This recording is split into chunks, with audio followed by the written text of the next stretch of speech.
Guys, yan, nagluto natin ngayon, pizza. Yan. Isang pizza yan guys. Isang pizza.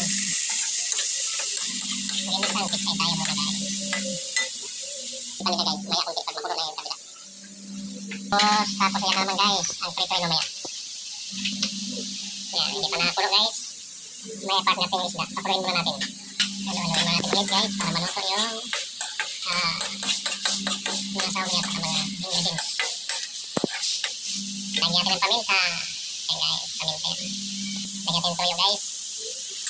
Sa katubig. Yan.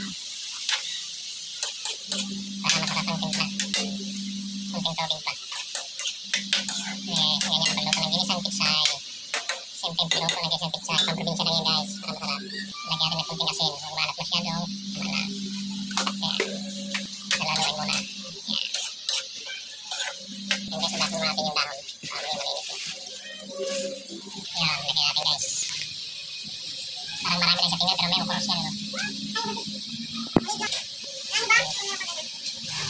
Haluin natin. Haluin natin guys.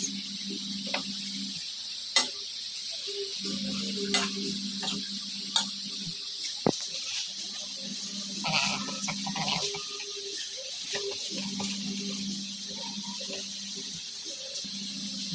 Haluin natin para mahalo ito sa ilalim. Guys. Ayan na, ano ko.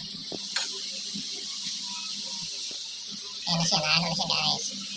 Nag-absorb na siya ng ano. Pag nalagay na maluto yan, liliit yan siya. So itong may takpan yan. Para maluto ng gusto. Yan, nalagay na po konti. Guys, nag-absorb na siya guys. Habang pinahalo. Ayan, ganyan siya, malapit na siya maluto. Kunting pakulo na lang yan. Lagyan natin ng magic sarap konti para malasa siya.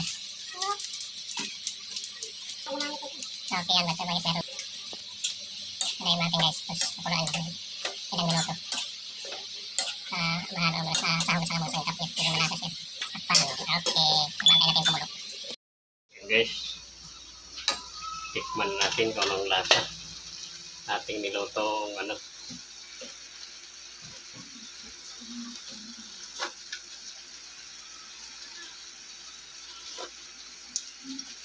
Ito.